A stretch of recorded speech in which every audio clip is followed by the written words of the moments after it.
Donc on commence aux alentours des moins 19 000, moins 17 000, ça dépend des datations, sur la grotte de Lascaux. Donc j'ai mis là deux images assez connues. Une que je décrirai pas trop parce qu'il n'y a pas d'astronomie là-dedans, mais il y a quand même des choses un peu bizarres. On a un personnage avec une tête d'oiseau qui fait penser d'ailleurs à certains dieux égyptiens, et puis ce qui semblerait être une représentation de l'âme, avec peut-être un homme mort en chassant. Ce qui va nous intéresser, c'est plus ce qu'on a à gauche. Donc ce qu'on a à gauche, c'est un taureau. Et puis, il faut savoir que dans les grottes de Lascaux, surtout au niveau de l'entrée, on a plein de petits points partout dans la grotte de Lascaux. Et pour ceux qui ont visité cette grotte-là, en fait, quand on pose la question au guide, ils nous expliquent qu'ils ne savent pas trop à quoi correspondent ces points. Alors c'est bizarre parce que j'ai tout de suite pensé, quand même, en plus de la chasse, qui faisait partie vraiment des pratiques régulières des hommes à cette époque-là, les hommes étaient beaucoup plus en connexion avec le ciel qu'on peut l'être aujourd'hui. Ils l'observaient beaucoup plus que nous, ils étaient beaucoup plus fascinés qu'on l'est aujourd'hui. Enfin, moi, je le suis toujours. Et j'ai été étonné qu'on ne fasse pas la relation entre ces petits points qui est un peu partout et tout simplement les étoiles qu'il y a dans le ciel. Donc, il y a une chercheuse qui a fait le lien et qui trouve qu'il y a des représentations de constellations dans cette grotte. L'exemple le plus typique, c'est ce qu'on a là. Puisque vous avez ici ce qui pourrait être une représentation des Pléiades. Quand vous regardez dans le ciel, vous avez un petit amas d'étoiles avec 7 étoiles, 6 ou 7 selon la vue que vous avez, étoiles principales d'une couleur bleutée, qui représentent les Pléiades. Et ce qui est assez intéressant, c'est que si on considère que ceci, c'est les Pléiades, eh bien, l'étoile qui serait à cet endroit-là correspondrait à l'étoile Aldébaran, qui est une étoile assez brillante, et qui fait partie de la constellation du Taureau. Alors, il y a plein de taureaux dans cette grotte-là, mais c'est assez bizarre. Ici, on aurait des étoiles qui pourraient correspondre à la zone de la constellation d'Orion. Et donc, il y a une chercheuse qui s'appelle Chantal Jegg-Volkiewicz qui a fait tout un tas de relevés, alors dans cette grotte, et y compris dans de nombreuses grottes en Europe. Et en gros, pour faire court, elle a remarqué que souvent, déjà, les grottes étaient sélectionnées en fonction de leur orientation par rapport souvent au solstice d'hiver. Et elle a fait un très gros travail dans cette grotte de Lascaux et elle trouve, au-delà de cette corrélation-là, qu'il y a possibilité d'y trouver de nombreuses constellations. Juste pour rappeler, donc c'est oui. Solstice d'hiver, le soleil rentre dans la grotte et éclaire le fond de la grotte, c'est ça? Oui, après ça va dépendre des sites. Mais je parlais de Lascaux. Lascaux, je ne l'ai pas en tête, mais normalement, Lascaux, c'est le... En plus, elle est plus accessible. Oui, je ne sais pas si c'est facilement vérifiable sur... je l'ai vu quelque part. Dans ces travaux, vous trouverez l'information. Mais la plupart du temps, c'est le solstice d'hiver. Pourquoi cette période? On verra après qu'en Égypte, c'est plus le solstice d'été. Parce que pour les habitants du Nord, à cette époque-là, le froid était assez rude. Et le solstice d'hiver, c'est le moment où la journée va recommencer à augmenter et où il va commencer à faire de moins en moins froid. Donc voilà, ce qui est intéressant, c'est que j'ai pris cet article dans Science et Vie, dans Science et Avenir, pardon, et ils ont utilisé le terme de planétarium de Lascaux. C'est pour ça que j'ai repris ça. Ça fait un peu écho au planétarium de Memphis. Bon là, c'est un peu, c'est pas forcément le bon terme. Planétarium, qui dit planétarium dit planète, et là c'est plus des corrélations avec des étoiles. Mais j'ai trouvé ça intéressant que ce terme-là ait été utilisé, planétarium de Lascaux. Peut-être qu'un jour vous verrez dans Science et Avenir, le planétarium de Memphis, là ça va. Alors, est-ce qu'on retrouve ces éléments-là dans toutes les grottes où il y a des papiers de plastique? Non, c'est pas évident, et puis c'est encore très peu étudié, mine de rien. C'est la seule chercheuse à vraiment étudier ça, et ça fait assez polémique. Donc là, on parle typiquement, on parle de connaissances, enfin, c'est même pas des connaissances astronomiques, puisqu'il n'y a rien de transcendant à imaginer qu'il y a 20 000 ans, les hommes, en plus de représenter leur scène de chasse, ont représenté le ciel qui était leur écran de télévision préféré. Donc il n'y a rien d'étonnant à ça, mais ça fait très polémique. Donc ça fait pas consensus. Il y en a d'autres sites qu'on verra, ça fait consensus. Là, c'est pas grave. On fait un bond de 10 000 ans dans le temps. On est en moins 9 000 sur un site qui est encore très peu connu, qui est en gros le premier Stonehenge de l'humanité, qui se trouve en Turquie. Donc Göbekli Tepe, c'est plusieurs cercles de pierre comme ça, qui ressemblent un peu à des champignons ou à des petits thés, qui est assez énigmatique, d'autant plus qu'il était il a été enterré volontairement. On ne sait pas pourquoi. Et quand on regarde un petit peu les piliers qu'il peut y avoir, là, on a beaucoup d'animaux en fait. On retrouve ce qui ressemble à des dindons, là, on a un phacochère, on a un renard, là, on a a priori un vautour avec un soleil au-dessus de son aile, sûrement un soleil, ça peut être la lune, mais c'est sûrement le soleil. Et une écrevisse. Donc clairement, et ça c'est pas que moi qui le dis, mais il y aurait une connotation astronomique, encore une fois, des représentations de constellations sur ces piliers. Moi déjà, quand je vois ces animaux, on n'a pas l'impression de les voir en mouvement, ils ne sont pas en mouvement. On a vraiment l'impression qu'ils sont presque suspendus, avec les pattes comme ça, ils sont suspendus ou ils dorment. Mais en tout cas, voilà, certains chercheurs pensent qu'il y a de...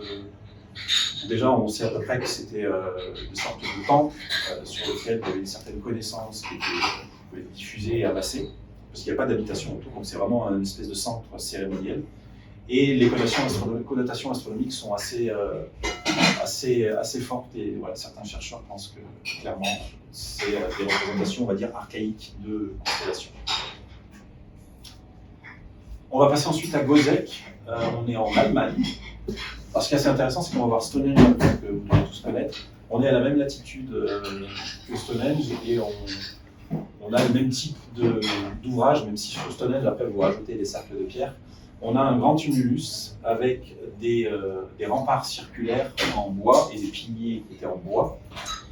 Et là, c'est assez facile de se rendre compte, et on ne peut pas le nier, qu'il y a des connotations astronomiques, puisque vous avez deux données astronomiques basiques mais importantes. Vous avez l'axe nord-sud qui est signifié, donc le nord principalement qui est signifié, qui n'est pas le nord, faut bien préciser, c'est le nord géographique.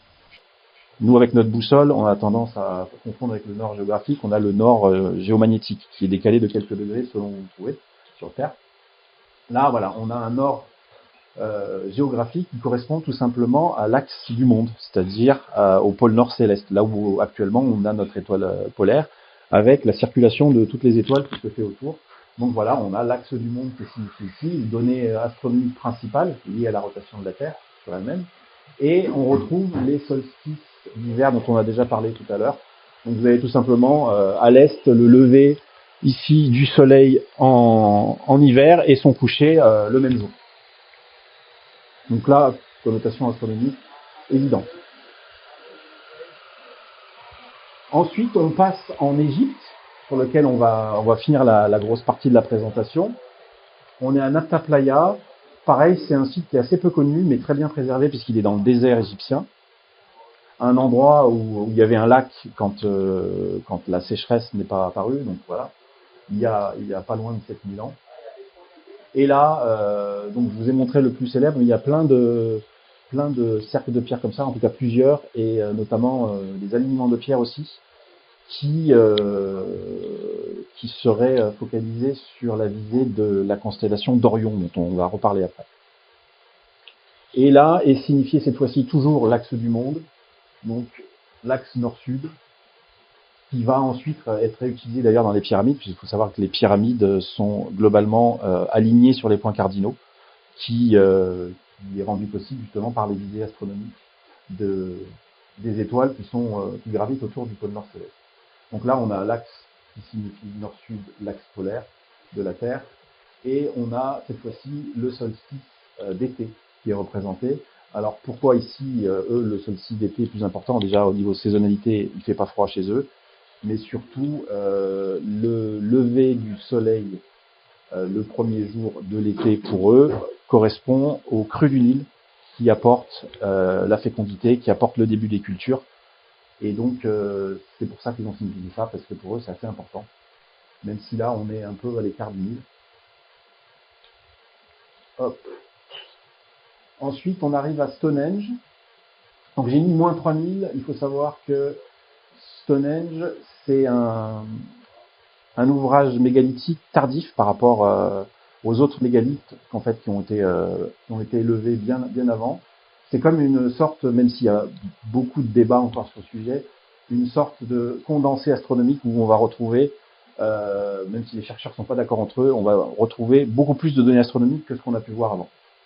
Donc là, c'est plus difficile d'en parler, et puis c'est pas le sujet, mais en gros, voilà, on a un axe ici, et on a plein d'ouvertures de pierre qui auraient des visées astronomiques dont on ne sait pas avec certitude à quoi elles correspondent, mais on est quasiment sûr que voilà, ici on a une compilation de données astronomiques. Alors, pour info, j'ai mis moins 3000, le cercle de Pierre est daté de moins 1000.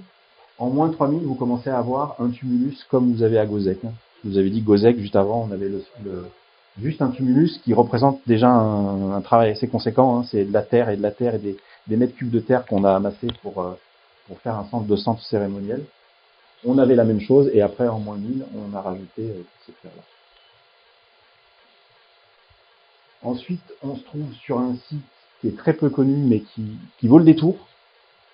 C'est Caral au Pérou. Et pourquoi ça vaut le détour? En tout cas, il y a un truc assez intéressant, c'est qu'on est en moins 2600. On est en moins 2600, on fait des pyramides à l'autre bout de l'Atlantique, sachant qu'en Égypte, c'est le début des pyramides aussi. On fait la première pyramide à degrés de Saqqara. Donc c'est assez étonnant de se rendre compte que des deux civilisations qui ne se sont a priori pas croisées ont commencé à faire des pyramides à la même époque, moins 2600. Et là, ce qui est intéressant aussi, c'est qu'en plus d'avoir des pyramides qui ne sont pas celles d'Égypte, parce que les pyramides d'Égypte sont les seules à avoir des faces lisses, on a en plus des bâtiments pour certaines circulaires qui ont été accolés aux pyramides, qui peuvent très vite faire penser à des notions astronomiques, parce que dans la nature, à part le Soleil et la Lune, il n'y a pas grand-chose qui est circulaire. Donc souvent, on peut penser à ça, à des connotations astronomiques. Et c'est le cas. Là, j'ai juste pris la fiche Wikipédia du site de Caral. Donc voilà, des preuves ont été trouvées que les hommes Caral avaient des connaissances en astronomie. On se rend compte que, encore une fois, on a des orientations des bâtiments qui sont liées aux astres. Donc là, on ne nous explique pas si c'est sur les points cardinaux. Parfois, ça peut être sur d'autres astres. Mais en tout cas, ça a l'air évident. Et on a aussi retrouvé des petits cercles de pierre avec des colonnes, donc en gros, qui est déduit comme étant soit des places, des lieux d'observation des étoiles, soit encore une fois, on peut avoir des lieux qui s'orientent par rapport à des astres en particulier. Donc encore un site avec des corrélations astronomiques. D'ailleurs, c'était le dernier qu'on a vu. Maintenant, on va pouvoir rentrer un peu plus dans le vif du sujet. Je tenais à faire à ce point-là quand même une remarque par rapport à ce qu'on a vu, par rapport à ce qu'on connaît d'une manière générale sur l'histoire, pas que l'histoire de l'astronomie des anciens peuples, c'est que les connaissances de nos ancêtres sont supérieures à ce que l'on suppose historiquement. En fait, ça c'est un lieu commun, c'est une évidence en fait, mais je tiens bien à le signaler, c'est que forcément, quand on remonte à 20 000 ans en arrière, et même il y a 1000 ans, 2000 ans, ce qu'on sait historiquement, toutes les données qu'on a sur une civilisation, elles sont pas à 100%, elles correspondent pas à 100% et bien loin de là par rapport à ce qu'ils connaissaient vraiment. Donc il faut bien garder ça en tête. Il y a des trucs qu'on a perdus forcément des connaissances de nos ancêtres.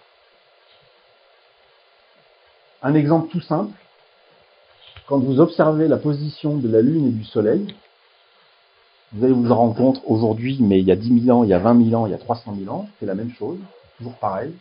Quand vous avez la nouvelle Lune, c'est-à-dire une Lune que vous voyez à peine toute noire, non éclairée, et ben le Soleil est jamais bien loin, parce qu'en fait, ce moment-là, c'est le moment où la nouvelle Lune, où la Lune est entre nous et le Soleil. Quand elle est dans ces différentes phases, que vous avez ici ou ici, eh bien, vous allez pouvoir remarquer que quand la Lune est au milieu du ciel, le Soleil se couche. Inversement, quand le Soleil se lève, la Lune est au milieu du ciel. Et dans tous les cas, le croissant de Lune sera toujours tourné vers le Soleil. Et dernier exemple, quand on a le lever du Soleil qui se produit, la Lune est en train de se coucher et vice-versa. Quand la Lune est au milieu du ciel, vous êtes en pleine nuit, forcément, vous n'aurez jamais le Soleil, et vice-versa, si vous voyez le Soleil au zénith en jour de pleine Lune, la Lune ne sera pas là, de l'autre côté de la Terre.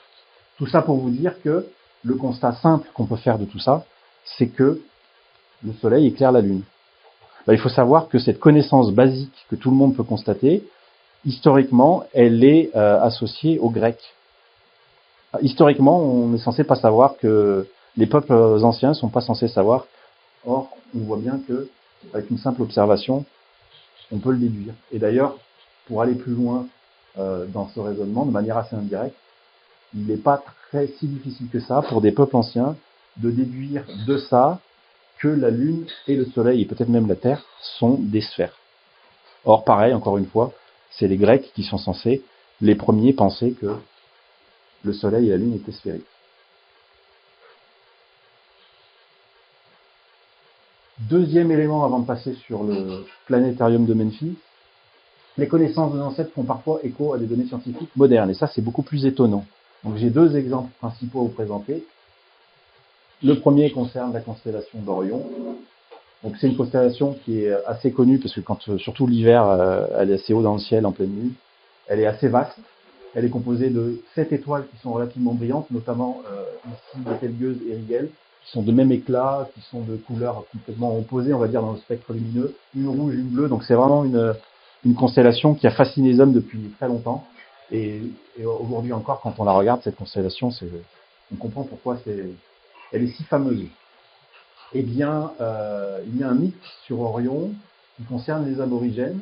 Donc, voici la légende qu'on nous raconte à son sujet. Un homme appelé Niruna, qui représente Orion, est un chasseur qui poursuit de ses activités les sœurs Yuviaria, les Pléiades, Kambubuya, j'ai du mal à le dire, l'aînée des sœurs, représentée par la vague des Pléiades, s'interpose. Elle jette régulièrement de la poussière sur Niruna, ce qui a pour effet d'atténuer l'éclat du feu de Betelgeuse qu'il tient à la main.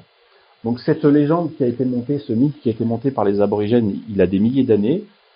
Je ne sais pas si vous en avez entendu parler, il y a quelques années de ça, ce qui s'est passé, c'est que l'éclat de Betelgeuse a diminué fortement, mais de plus de 20%. Ce qui n'était pas connu, parce que c'est une étoile qui a déjà un cycle lumineux qui varie, mais pas à ce point-là.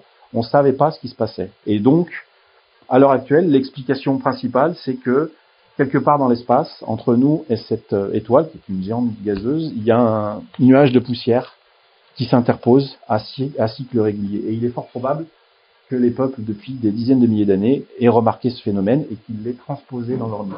Et ce qui est assez marrant, c'est que leur explication colle avec l'explication scientifique d'aujourd'hui, c'est peut-être un hasard. Sinon, comment aurait-il pu déduire ça? On a un autre mythe qui est un peu plus connu, qui concerne les Dogons du Mali. Donc, chez les Dogons du Mali, il y a une cérémonie qui se déroule tous les 7 ans et qui se reproduit tous les 60 ans et qui fait honneur justement à l'étoile Sirius, qui est appelée Tolo. Et ce qui est plus étonnant, c'est que pour les Dogons du Mali, Sirius A une compagne, donc que eux appellent Potolo, et a même une troisième compagne qui s'appelle Tolo. Et il faut savoir que Sirius A, on a découvert qu'elle avait une compagne, mais au début du XXe siècle, grâce au télescope, qui commençait à être assez conséquent. Et en fait, là, même s'il y a des variations, notamment, la valeur scientifique du cycle de Sirius, c'est 50 ans, là, c'est 60.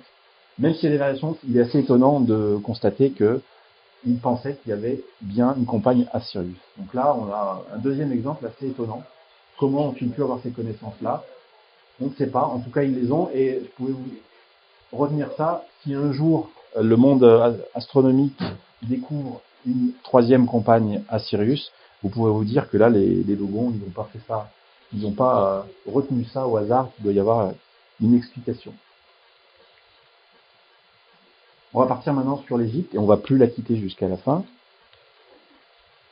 Une petite citation d'un astrophysicien qui s'appelle Jean-Pierre Luminet, mais il se base sur les propos d'un égyptologue qui de mémoire s'appelle Mathieu Bertrand, ou Bertrand Mathieu, il a 2 prénoms, donc je ne sais plus dans quel ordre c'est. Chez les Égyptiens, Orion était identifié au dieu Osiris, dieu de la mort et de l'outre-monde. Son sarcophage du dieu, figuré par les 3 étoiles alignées au centre, donc c'est les 3 étoiles du baudrier d'Orion, là, était veillé par les 4 fils d'Horus, symbolisés par Saïf, Bételgeuse, Bellatrix et Rigel. Donc c'est les 4 étoiles qu'on a là. Donc ça fait les 7 dont je vous ai parlé. Donc là, pareil, on a un mythe égyptien qui est transposé sur une constellation qui est aussi assez fameuse pour eux.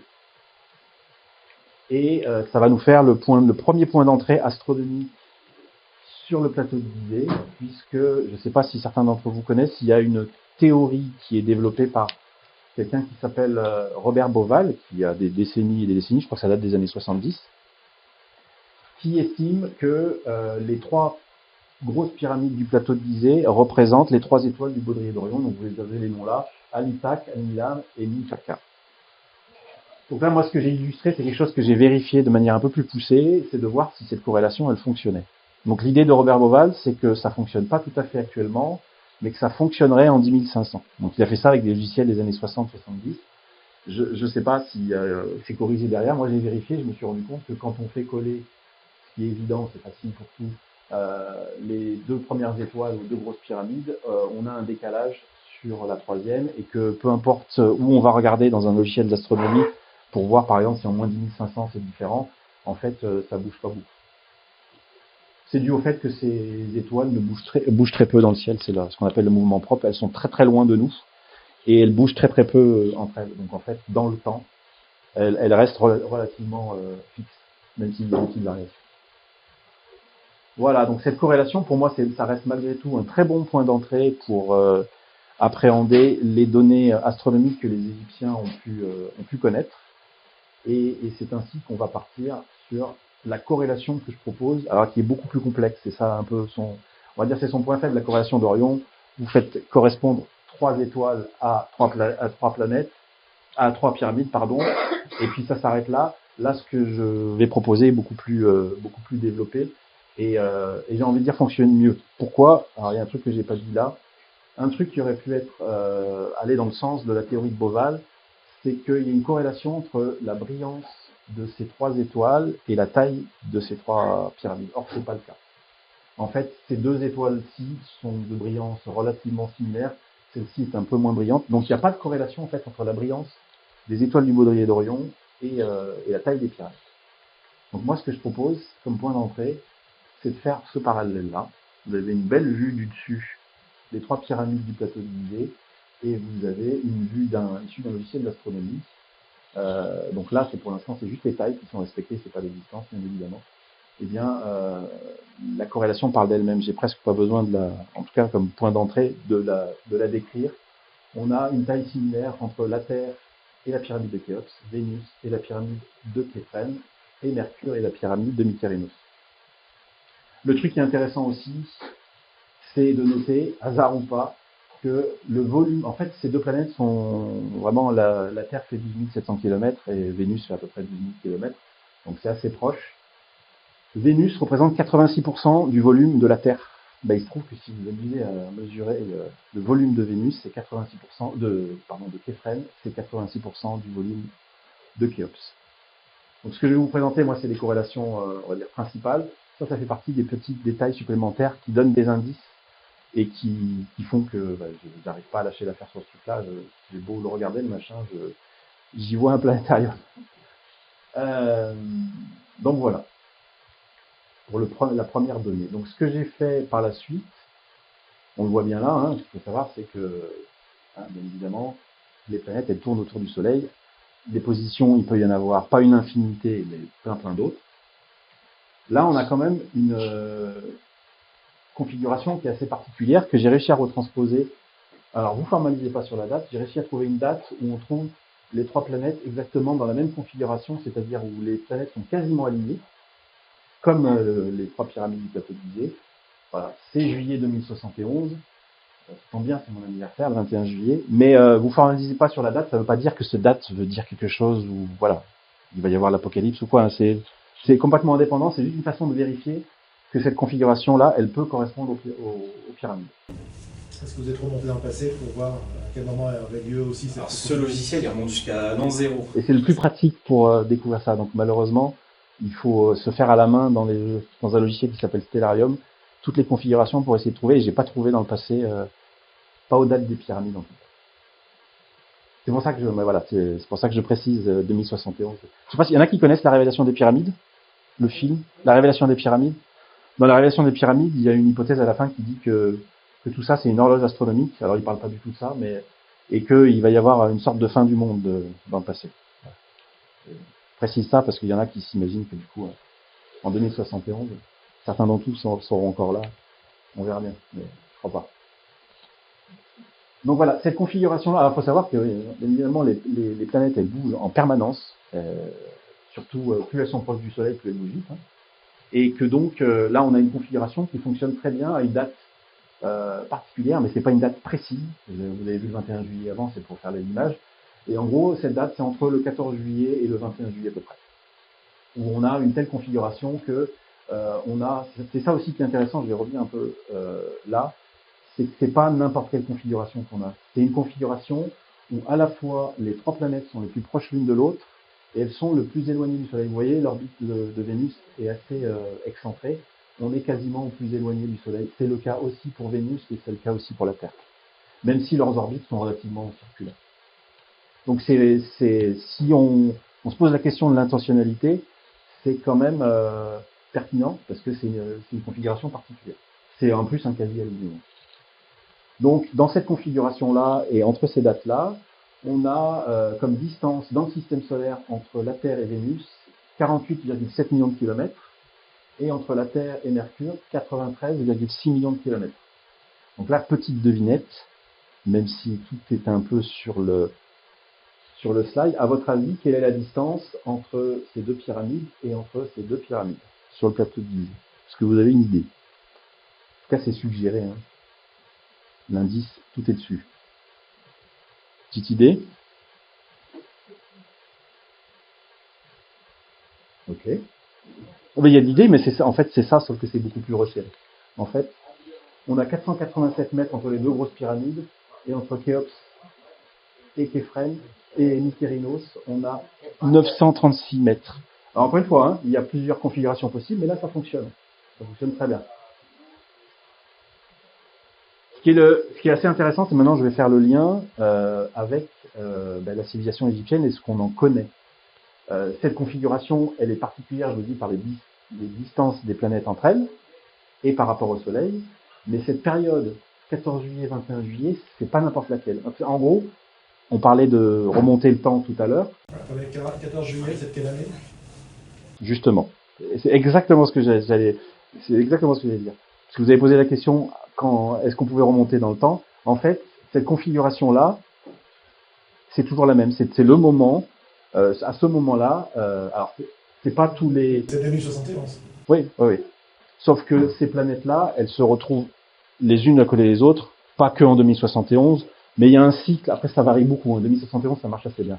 Et tous les 30 ans à peu près, ça se retrouve comme ça, et si vous rajoutiez une planète supplémentaire, ça rallonge le cycle. Mais c'est toujours entre 14 juillet et 21 juillet que ces planètes sont éloignées du Soleil. C'est ça qui nous donne les saisons, donc voilà. C'est quelque chose qui varie sur des cycles qui sont très très longs. Entre aujourd'hui et il y a 4500 ans, ça change rien. Et le truc qui change, c'est que, justement, c'est un truc assez intéressant, c'est que aujourd'hui, le solstice d'été, c'est le 21 juin. À cette époque-là, c'était le 14 juillet. Et justement, on va faire le lien avec le calendrier égyptien. Le voici, le calendrier égyptien. C'est un calendrier de 360 jours, plus 5 jours, qu'on appelle épagomènes, et qui sont tout simplement des jours, 5 jours, qui sont dédiés aux dieux principaux du panthéon égyptien, que sont, voilà, dans les équipes, Osiris, Horus, Seth, Isis et Nephthys.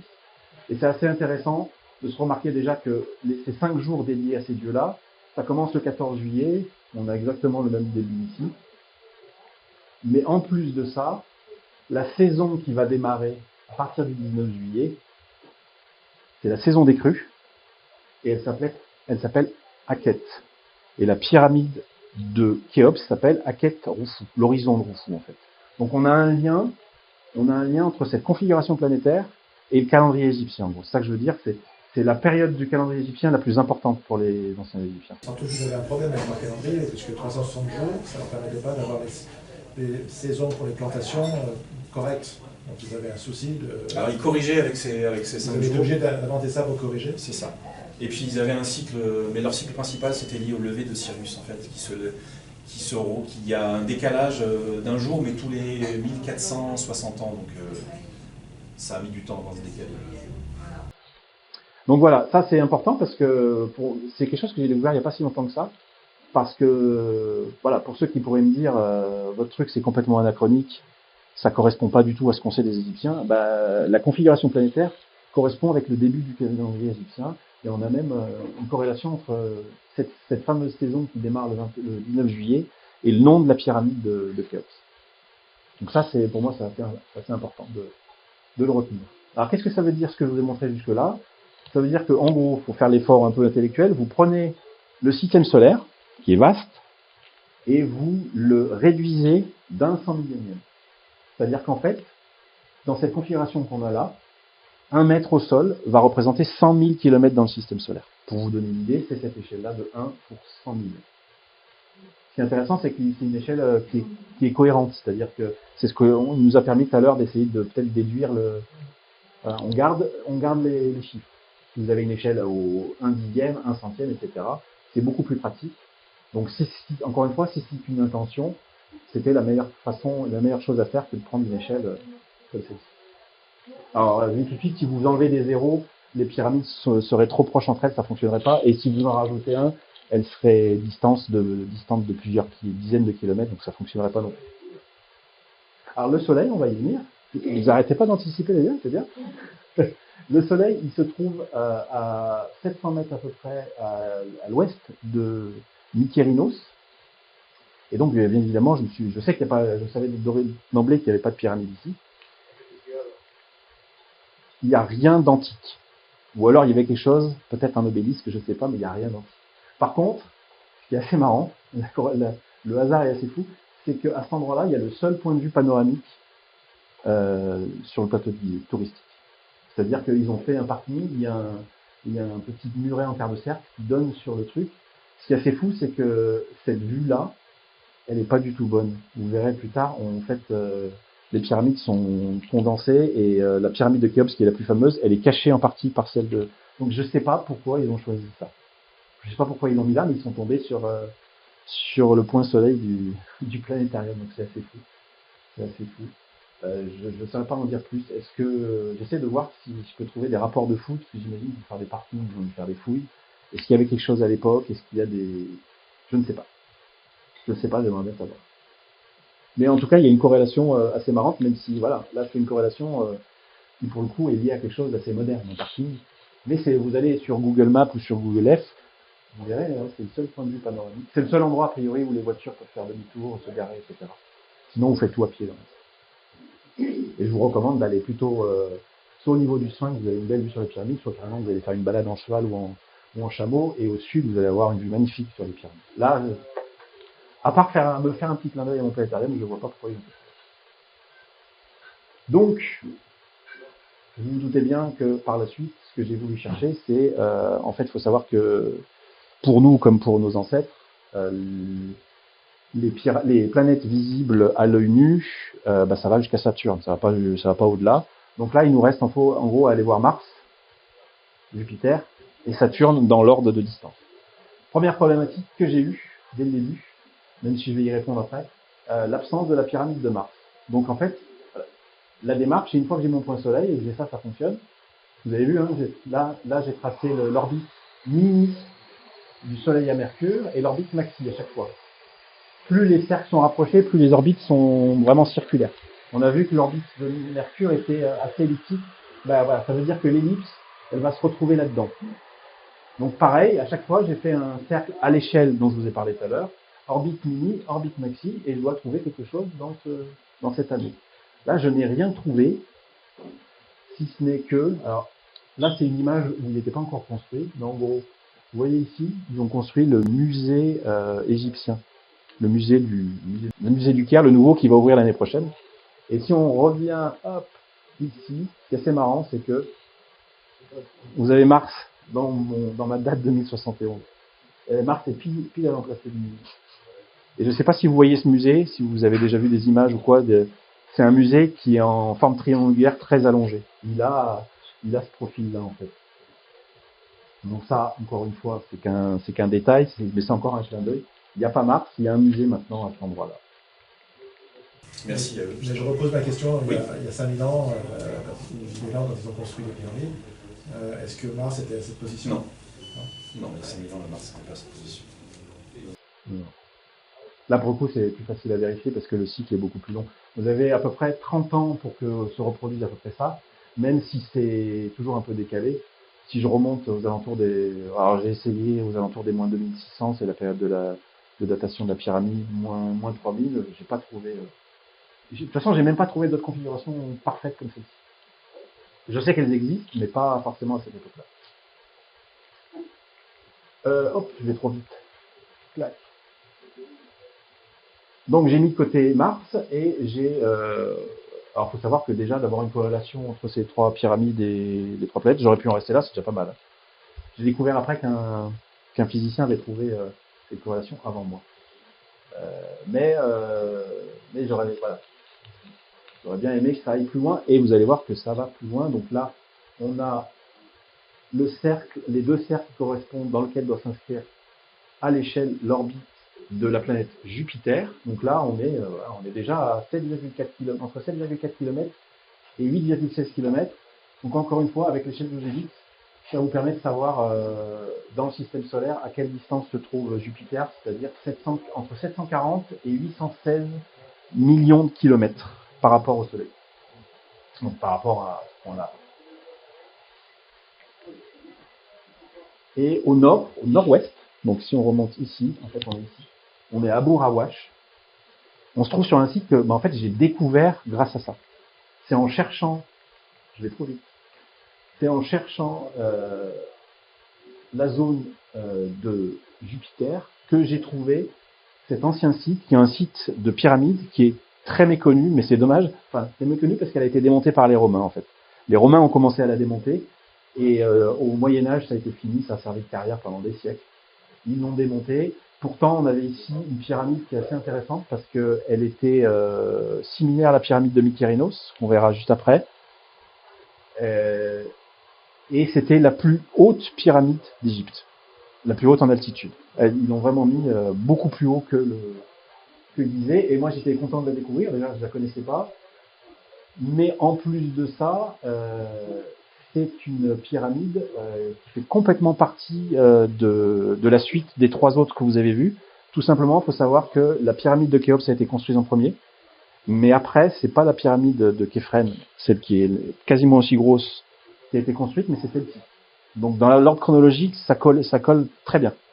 Elle y est plus, parce qu'elle était notamment plus accessible, il y a une voie là, et ils ont pu la démonter plus facilement. Mais elle fait complètement partie de la 4e dynastie et des pyramides Aphastis les plus majestueuses qu'il y ait eu. Donc là, ça colle très bien, et en plus de ça, c'est la plus élevée en altitude, et elle colle dans mon planétarium à la pyramide de Jupiter, qui est la pyramide la plus grosse du système solaire. Non. Non, pas vraiment.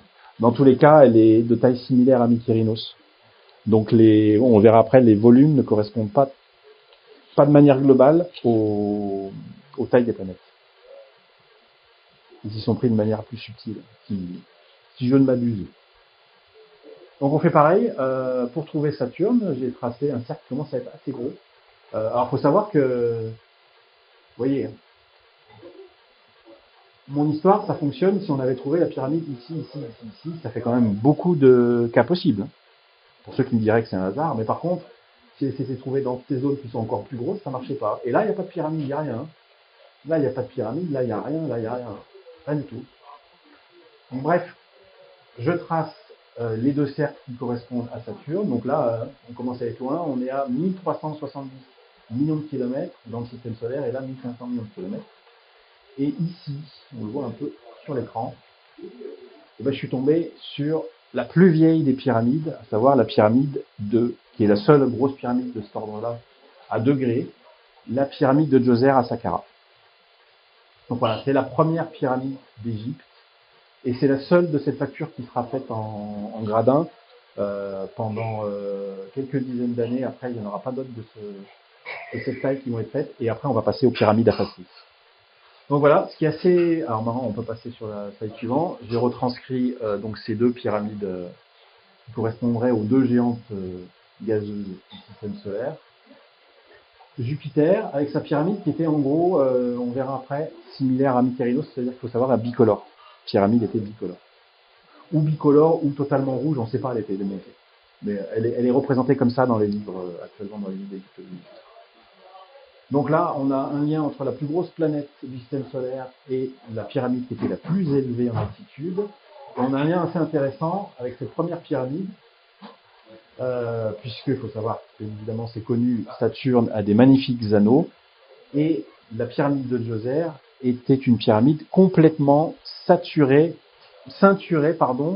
de ce qu'on appelle un mur à redans, c'est-à-dire un mur où vous avez des creux et des bosses. C'est un mur qu'on dit symbolique, mais dont les égyptologues ne connaissent pas là, exactement la nature. Ils savent pas ce que ça représente. Et ben, dans mon planétarium, ça tombe bien parce que ça représenterait les anneaux de Saturne. Alors vous avez tous les sites pyramidaux de 3e et surtout 4e dynastie qui ont des murets, qui ont des temples, qui ont tout un tas de trucs. C'est tout un complexe, il n'y a pas que la pyramide. Mais celle-ci, c'est la seule, c'était un mur de 10 mètres de haut, à avoir un tel ceinturage assez aussi grandiose que la pyramide elle-même. Donc là, on a une corrélation assez étonnante. On en a deux autres qui m'ont bluffé, moi, personnellement. Alors, une, c'est peut-être anecdotique, mais cette pyramide a 6 degrés. Et comme moyen mémotechnique pour le planétarium, c'est pratique parce que Saturne est la 6e planète du système solaire en partant du Soleil. Donc ça, c'est une petite corrélation. Et la corrélation la plus folle, c'est que la planète Saturne est la planète la plus ovale du système solaire. Elle a beau être plus petite que Jupiter, elle est beaucoup plus ovale. C'est d'ailleurs peut-être pour ça qu'on a eu les anneaux qui se sont formés. Eh bien, la pyramide de Saqqara est la seule pyramide à base rectangulaire. Elle n'est pas à base carrée. Les dimensions de cette planète, c'est 121 000 km au niveau de l'équateur et 109 000 km au niveau des pôles. Donc on a 121 000 ici et 109 000 km. Cette pyramide fait 121 mètres par 109 mètres. Donc on a encore une corrélation numérique et une échelle assez cohérente entre ces deux éléments. Donc, ce qui fait qu'une vue d'ensemble, voilà, on a ce que j'appelle le planétarium de Memphis, en vue globale. En gros, entre ici et ici, on a 21 km. Et il faut savoir, de manière assez étonnante, si on considère donc que toutes ces planètes font partie d'un plan d'ensemble, toutes les pyramides, pardon, font partie d'un plan d'ensemble, bah, il faut savoir qu'en fait, on est aligné. Ces pyramides sont alignées. Si vous tracez une ligne entre Saqqara et Redjedef, vous passez par Mykérinos. Est-ce que c'est encore un élément? Là, il y a 8 et là, il y a 13. C'est ça que la distance. Après, peut-être que justement, elles sont alignées parce que c'était plus simple avec des feux et c'est plus simple de viser un angle que de viser, de viser une ligne droite que de viser un angle. Alors voilà. Ce qui est intéressant, c'est là, je vous ai mis là-haut la brillance de ces planètes vues du Soleil. Vous allez dans un logiciel d'astronomie, vous paramétrez pour voir le ciel, non pas depuis la Terre, mais depuis le Soleil. Et ben vous allez voir que Vénus est la plus brillante.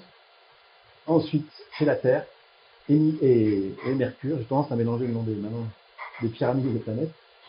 Ensuite, vous avez Jupiter, qui est la 4e plus brillante. Ensuite, vous avez Saturne et Mars est vraiment très peu brillante par rapport à tout. Et donc, ce que j'ai découvert par la suite, pour notamment expliquer la taille des pyramides, parce qu'en gros, là, vous avez vous êtes censé avoir la représentation de la plus grande planète du système solaire. C'est quasiment la plus petite des pyramides. La plus grande, ce serait la Terre. Bon, ça, à la rigueur, ça pourrait être normal de mettre de l'importance surtout sur la Terre. Là, on a vu qu'on a une corrélation assez intéressante entre ces deux pyramides, mais après, la pyramide de Djoser est justement légèrement plus grande que la pyramide qui est censée représenter Jupiter. Donc en fait, conclusion, en elle-même, ces pyramides ne représentent pas réellement le volume des planètes telles qu'on les connaît. Mais attention, le volume, c'est facile pour les planètes rocheuses, mais les planètes gazeuses comme Jupiter et Saturne, c'est pas le volume. Alors, c'est le parallèle que je voulais faire, c'est là on parle de planétarium. Si vous allez dans un planétarium ou si vous avez eu peut-être vos enfants qui avaient un planétarium dans leur chambre, on ne peut pas avoir les mêmes proportions entre les différentes représentations. Quand vous allez dans un planétarium, en principe, vous avez 3 échelles différentes. Le Soleil qui est immense à sa propre échelle, il va être représenté, par exemple, je dis une bêtise, il va être représenté comme ça. Et Jupiter et Saturne, qui sont beaucoup plus grosses que nos planètes Terre, Vénus, Mars, etc., vont être représentés à une échelle différente, parce que sinon, en fait, on les verrait pas, elles seraient toutes petites. Donc il y a 3 échelles différentes. Et là, c'est pas tout à fait petit, c'est comme si on avait une échelle pour celles-ci, qui se correspondent, et après une autre échelle différente, à la fois pour celle-ci et à la fois pour celle-ci. Et ce que j'ai trouvé, en fait, c'est que si vous retrouvez sur retourner sur le fameux point de vue panoramique touristique qui correspond à mon point soleil. Vous allez pouvoir vous rendre compte. Alors ça, c'est des vues Google. Bien évidemment, de nos jours, avec la pollution, vous allez au Caire, vous ne verrez plus au loin les pyramides, mais j'imagine qu'à l'époque, c'était possible. En tout cas, c'est possible en les regardant dans Google Earth. Vous mettez sur ce point de vue, vous allez voir ce que je disais tout à l'heure. C'est pour ça que je disais que c'est une vue pas très... Je ne sais pas pourquoi ils ont fait cette vue-là. C'est pas très flatteur pour Khéops. On voit que Képhren est beaucoup plus grosse que les autres. Vous avez une corrélation entre la taille apparente de toutes ces pyramides et la brillance des astres vus du Soleil. Donc en fait, là, on a encore une fois la même corrélation que je vous ai montré jusqu'à présent. Depuis ce point de vue Soleil, on voit que Képhren est bien plus grosse que Khéops et Mykérinos, qui sont presque de taille égale. Et ensuite, on voit un peu mieux la pyramide de Djedefre parce qu'elle était au sommet ici. Et la pyramide de Djoser est visible, mais très légèrement là-bas au fond. Et là, on a la même correspondance avec la brillance des planètes. Donc ça, c'est pour moi la deuxième corrélation principale. Après l'échelle et les brillances, c'est les deux données principales qui sont nécessaires déjà pour construire un planétarium. Et c'est les deux données les plus logiques à réutiliser si on veut le retranscrire. Je ferai une petite remarque par rapport à Mars, parce que Mars est un peu plus complexe. J'ai dit que Mars n'était pas présente là où je l'attendais. Par contre, à côté de la pyramide de Mykérinos, ici, on a une pyramide. Alors en fait, il y a un alignement de 3 petites pyramides qui sont dites pyramides des reines. Forcément, on appelle ça des pyramides du roi, on appelle ça des pyramides des reines. Même s'il y en a 1, 2, 3, 4, on s'en fiche. On dit que le pharaon a 1, 2, 3 petites. Il n'y en avait qu'une de ces 3 qui était une pyramide à face lisse. En fait. Et il se trouve qu'elle était rouge en plus. Donc moi, je suggère que, de manière assez subtile, ils ont signifié Mars ici, parce que Mars étant beaucoup moins brillante et que les autres planètes vues du Soleil, et en plus plus petite que la Terre et Vénus, si elle avait été positionnée à son emplacement sur la bonne échelle, en fait, on ne la verrait pas de ce lieu-là. Donc ça, c'est une des suggestions. Après, il y a d'autres éléments plus pertinents qui montrent que la pyramide de Mykérinos est un peu particulière. On va voir ça. Je ne sais pas où on est au niveau du timing, mais... Pardon?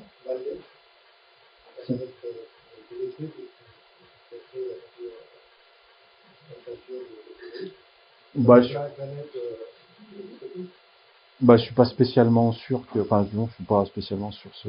Alors, j'ai cherché, pour parler de... Sans rentrer dans l'idée qu'on avait éventuellement une planète à cet endroit-là. Si on prend l'orbite de Cérès, qui est le plus gros astéroïde de cette ceinture, il n'y a pas de correspondance particulière. Tout comme il n'y en a pas pour Uranus et Neptune. Ce qui est logique parce qu'en fait, tout ça n'est pas visible.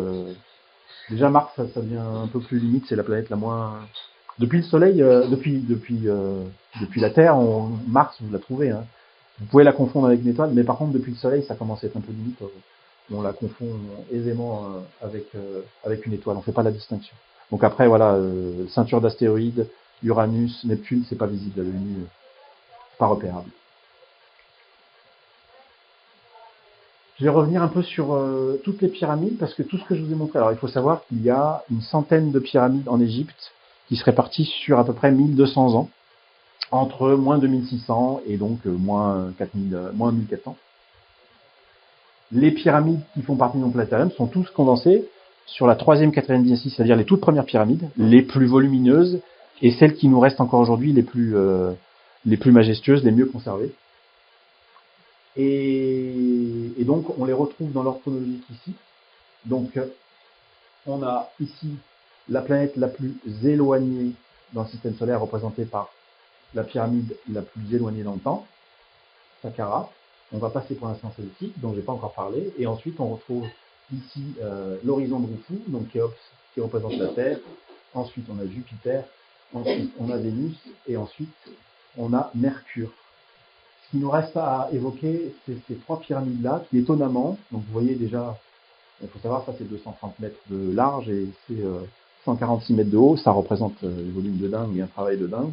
Eh bien, il faut savoir qu'on attribue 3 des plus majestueuses pyramides à un seul et même pharaon, Snéfrou, qui est le père de Khéops, la pyramide de Meidoun, ici, la pyramide hydroboïdale et la pyramide rouge. Donc moi, comment j'intègre ça? Parce qu'on pourrait me dire, ah, ça fait pas partie du planétarium. Non, parce qu'on a déjà identifié les autres planètes, il n'y en a pas d'autres. Par contre, moi, comment j'intègre ceci dans la chronologie? Pour moi, tout simplement, la pyramide de Médoum, qui est la première pyramide à face lisse, serait tout simplement le premier prototype de pyramide à face lisse. Parce que souvent on nous dit comment ils ont fait ça. Ils ont fait ça presque du jour au lendemain. Ils ne savaient pas faire des pyramides, ils en ont fait. Non, quand on regarde, ils ont sans doute appris à faire des pyramides à face lisse après celle-ci à Médoum. Comme elle ne fait pas partie du planétarium, c'est la toute première, ils l'ont faite complètement en dehors du champ de règne des pharaons à l'époque, c'est-à-dire la région de Memphis. Là, on est à 60 km au sud, donc vous la voyez pas du tout.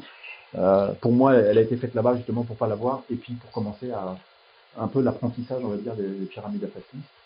Et ça se retrouverait dans la suivante, qui est la pyramide de Médoum, puisque celle-ci, de la pyramide rhomboïdale, pardon, à Dachau, qui a été faite avec 2 pentes, peut-être toujours pour continuer à maîtriser la construction de pyramides à face lisse.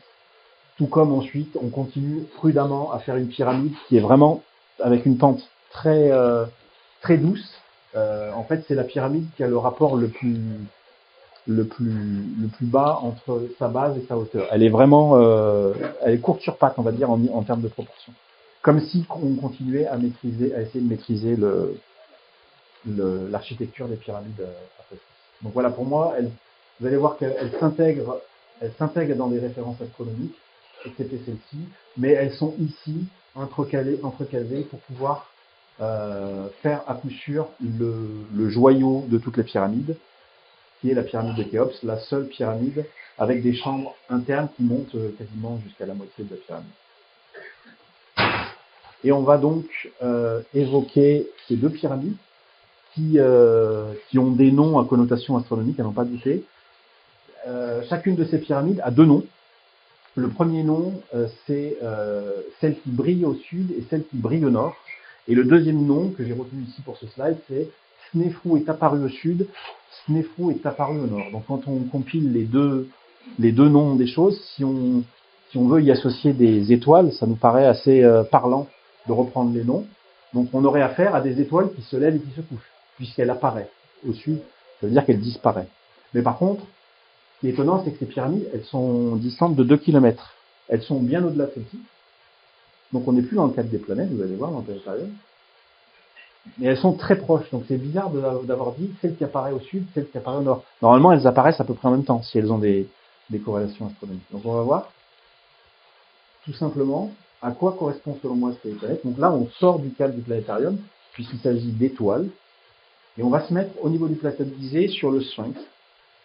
Il y a une corrélation qui est faite assez pertinente, je pense, entre le Sphinx qui est à Lion à tête d'homme et la constellation du Lion.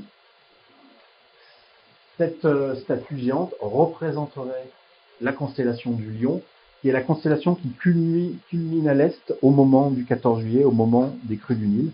Donc déjà, on a une première correspondance, et surtout, on a un bossage sur ce Sphinx ici, qui fait référence à l'étoile principale qui est sur le plastron du Lion, et qui s'appelle Régulus. Et tout simplement, si vous réglez cette étoile, cette constellation, dans l'axe du Sphinx, c'est-à-dire pile à l'est, et que vous regardez en direction de la pyramide rouge et de la pyramide rhomboïdale, alors là c'est un montage, hein, mais vous avez cette constellation qui est au-dessus, Bételgeuse à gauche et Rigel à droite. Donc pour moi, la pyramide rouge, comme par hasard, représenterait l'étoile rouge Bételgeuse, et la pyramide rhomboïdale représenterait l'étoile Rigel.